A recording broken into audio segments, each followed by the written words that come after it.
Hello and welcome to UPSC Gyan friends. तो आज के इस वीडियो सेशन में हम आपको बताएंगे कि जो बेसिक स्ट्रक्चर है हमारे संविधान का वो क्या है। बेसिक स्ट्रक्चर का मतलब होता है मूलभूत संरचना। मूलभूत संरचना इसे हिंदी में कहते हैं।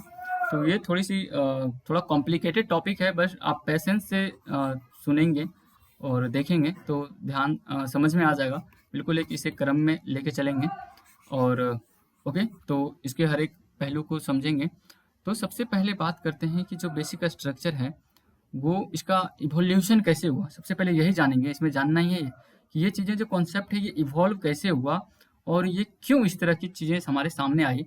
तो देखिए, आप सबको पता है कि 1949 में हमारा देश का जो संविधान है वो बनकर तैयार हो गया था और 1950 में ये लागू हो गया था और 1951 से धीरे धीरे इसका खंडन होना चालू हुआ, यानी कि इस पे इश्यूज आने लगे, मुद्दे अलग अलग उठने लगे। तो पहला जो मुद्दा उठा था 1951 में ये था कि क्या संविधान के आर्टिकल 368 के अंतर्गत, यानी कि अनुच्छेद 368 के अंतर्गत पार्लियामेंट फंडामेंटल राइट में अमेंडमेंट कर सकती है या नहीं कर सकती है। इस तरह की बात जो है वो सुप्रीम कोर्ट के समक्ष लाए गए। ठीक है, तो ये जो ऊपर बातें लिखी हुई है वो मैंने आपको बताया। ठीक है, तो इसके बाद अब देखिए, ये केस था शंकरी प्रसाद केस जो 1951 में है। तो आप इसे याद रखिए। अगर आपसे सिंपल ये भी सवाल पूछ लिया जाए कि शंकरी प्रसाद केस का संबंध निम्नलिखित में से किससे है, तो आप देख सकते हैं यहाँ पे। ओके, तो बेसिक स्ट्रक्चर से है। तो इसमें इस केस में क्या किया गया कि जो राइट टू प्रॉपर्टी था, राइट टू प्रॉपर्टी को कर्टेल कर दिया गया और इसे चुनौती दी गई वापस से। ओके, तो यहाँ पे ये चीज आप ध्यान में रखिए, राइट टू प्रॉपर्टी को शंकरी प्रसाद केस में कर्टेल कर दिया गया और इसे चुनौती दी गई। तो इसमें इसी के तहत अब ये जो है सर्वोच्च न्यायालय ने व्यवस्था दी कि संसद में जो अनुच्छेद 368 की शक्ति है वो मौलिक अधिकार को भी वो कर सकते हैं। Supreme Court ruled that the power of Parliament to amend the Constitution under article 368 also includes the power to amend fundamental rights, यानी कि मूल अधिकार इसमें ये कहा गया। लेकिन अब ये बात आती है कि मैंने जिक्र किया था जब फंडामेंटल राइट में पढ़ा रहा था तो आर्टिकल 13, हालांकि मैं उस पर एक अलग से वीडियो, क्योंकि वो थोड़ा पेचीदा सा है, तो बताऊंगा कि आर्टिकल जो 13 है अनुच्छेद 13, इसमें एक टर्म है rule of law. Rule of law का बात किया गया। तो यहाँ पे लॉ जो टर्म है वो काफी, अब कैसे लॉ होते हैं, लॉ कौन सा लॉ होता है ना, तो इन बातों पे थोड़ी सी क्लैरिटी नहीं थी। तो इसमें सुप्रीम कोर्ट इंटरप्रेट किया तो इन्होंने इसमें ये कहा कि जो आर्टिकल 13 है इसमें सिर्फ और सिर्फ ऑर्डिनरी लॉ जाते हैं, यानी कि साधारण कानून। ओके, मैं हिंदी भी लिख दे रहा हूँ। ओके, साधारण कानून उन्होंने कहा कि इसमें सिर्फ और सिर्फ साधारण कानून आएंगे और कॉन्स्टिट्यूशनल अमेंडमेंट एक्ट जो होते हैं, यानी कि संविधान के संशोधन अधिनियम होते हैं, वो जो हैं इसमें नहीं होंगे। आई होप आर्टिकल 13 में लॉ में क्या कहा गया, तो आप इसे याद रखिए। शंकरी प्रसाद केस है तो आप यहाँ पे याद रखिए। देखिए, चीजें चेंज होंगे। ओके, यही बस थोड़ा सा सीक्वेंस पकड़ना है कि कब कहा गया कि इसमें लॉ, कौन सा लॉ होगा कौन सा नहीं होगा, बस यही जानना है। इतना जान गए, बेसिक स्ट्रक्चर क्लियर। फिर इसमें फिर ये कहा गया कि पार्लियामेंट जो है वो आपके फंडामेंटल राइट को अब्रीच कर सकती है and can take away from you, यानी कि आपके फंडामेंटल राइट को कम किया जा सकता है, न्यून किया जा सकता है और आपसे छीना भी जा सकता है by enacting a constitutional amendment, यानी कि संविधान में संशोधन करके आपके फंडामेंटल राइट को कम और खत्म किया जा सकता है। And such a law will not be void under article 13, और इस तरह के जो कानून होंगे वो अनुच्छेद 13 के अंतर्गत वॉइड नहीं होंगे, यानी कि शून्य नहीं होंगे। ओके, तो वॉइड का मतलब होता है शून्य करना। ओके, अब जो है तो आप इसमें ये बातें हो गई शंकरी प्रसाद केस में। अब एंट्री होता है मिस्टर गोलकनाथ। तो ये जो गोलकनाथ केस है ये 1967 में आया और इसमें क्या कहा गया कि इसमें, अब देखिए ये भी सेम केसेस। ओके, एक 1 सेकेंड। तो इसमें भी जो मुद्दा था वो सेम था। तो इसमें सुप्रीम कोर्ट ने अपनी बात को बदल दिया। अपने पहले जजमेंट को इन्होंने जो दिया था, वर्डिक्ट दिया था शंकरी प्रसाद केस में, तो इन्होंने उसे उलट दिया गोलकनाथ केस में। और इसमें उन्होंने कहा कि कॉन्स्टिट्यूशनल वैलिडिटी जो है 17th अमेंडमेंट एक्ट 1964 में जो हुआ था, और उसमें क्या हुआ था कि इस अमेंडमेंट के तहत शेड्यूल 9 में कुछ स्टेट के अधिनियम इसमें इंक्लूड कर दिए गए थे, तो इसको चैलेंज किया गया था। और ये नाइन शेड्यूल काफ़ी चर्चा में इसलिए हमेशा रहता है कि इसमें कोई भी कानून अगर डाल दिया जाता था उस वक्त, तो उसका जुडिशियल रिव्यू नहीं होता था अगर किसी भी प्रकार का कानून है तो। ओके, अगर मान लो कि आपने यहाँ पे कानून बना दिया कि पॉकेट मारी करने का सजा है कि आपके जिस हाथ से आपने पॉकेट मारा है उसका हाथ काट दिया जाएगा, तो कोई कुछ नहीं कर सकता था बेसिकली। इस वजह से उसमें यही होता था। और सिंपल टर्म ये समझे कि जैसे आप किसी बच्चे को छेड़ते हो तो वो बच्चा सबसे सेफ जगह में भागता है, या तो अपने पेरेंट्स के पास चला जाता है या अपने भाई बहन के पास चला जाता है, जहाँ पे फिर आप उसको टच नहीं कर सकते। तो यही इसी तरह है, उसी बच्चे की तरह है, और बच्चे के पेरेंट की तरह है ये 9th शेड्यूल। ओके, तो इसको चैलेंज किया गया, इसको चुनौती दी गई थी गोलकनाथ केस में। ओके, तो इसमें ये कहा गया, माननीय सुप्रीम कोर्ट ने ये कहा कि जो फंडामेंटल राइट है इन्हें एक ट्रांसेंडेंटल एंड इम्यूटेबल पोजीशन दिया गया है, यानी कि इसे आप इसमें कोई भी परिवर्तन नहीं कर सकते। सिंपल लेमन टर्म में आप समझ सकते हैं। और आप इसमें कोई कमी नहीं कर सकते हैं, कोई कुछ खत्म नहीं कर सकते फंडामेंटल राइट को, और ना ही फंडामेंटल राइट को आप छीन सकते हैं या ओके तो और वापस नहीं ले सकते हैं। तो इस जो संविधान संशोधन के अनुच्छेद, तो इसमें यह कहा गया कि आर्टिकल 13 के अंतर्गत एक कानून है ये। ओके, जो अमेंडमेंट एक्ट है ये कानून है। ओके, आप देख सकते हैं यहाँ पे आ गया constitutional amendment act is also a law with in the meaning of article 13। और जबकि पहले वाले में आपने क्या देखा, वहां पे सिर्फ था ऑर्डिनरी लॉ ही कानून था, और ये कहा कि वुड बी वॉइड। तो अगर ये कानून वॉइड कर दिया जाएगा, शून्य कर दिया जाएगा, अगर ये वायलेशन करता है फंडामेंटल राइट का। ओके, आई होप ये क्लियर हो गया होगा। अब एंट्री होती है हमारे संविधान के सबसे बड़े नायक, जो सबसे ज्यादा चर्चा में और सबसे ज्यादा ये केसेस हैं, इनके महत्वपूर्ण केसेस हैं, वो है केशवानंद भारती। इसमें क्या करते हैं, सुप्रीम कोर्ट फिर वापस से ये गोलकनाथ केस को ओवररूल कर देते हैं, और ये कहते हैं कि संशोधन जो हुआ था, संशोधन अधिनियम 24वां संशोधन अधिनियम जो 1971 में हुआ था, इसके वैलिडिटी को अपहेल्ड कर देते हैं, वैध करते हैं।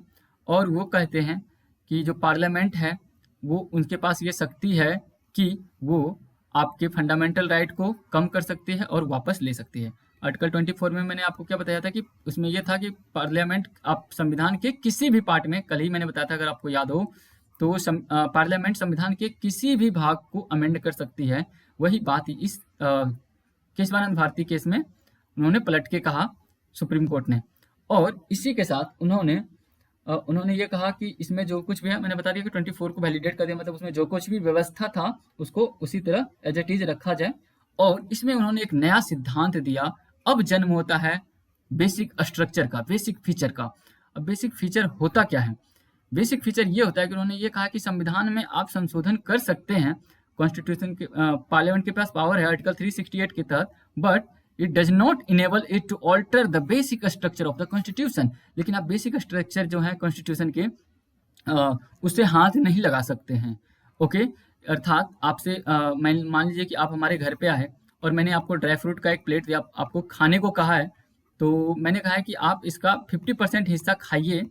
ओके, तो आप सिर्फ खा सकते हैं, और लेकिन मान लीजिए मैंने कहा कि आप 100% खाना है, लेकिन आप सोचेंगे कि नहीं मैं इसे लेके चला जाता हूँ, तो वो अधिकार मैंने आपको नहीं दिया, मैंने सिर्फ और सिर्फ खाने के अधिकार दिए, उसे ले जाने का अधिकार नहीं दिया। सिंपल टर्म में आप इसे ऐसे ही समझ सकते हैं।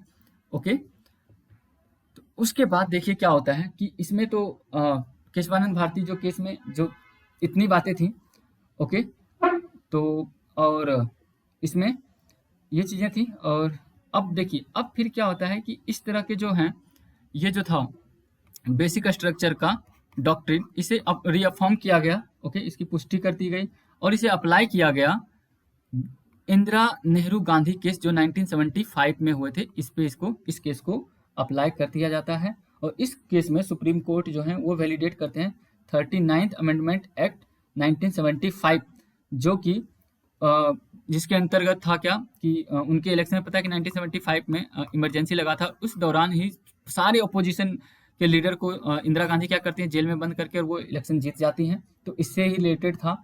और इसमें प्रधानमंत्री के साथ साथ लोकसभा के स्पीकर भी थे।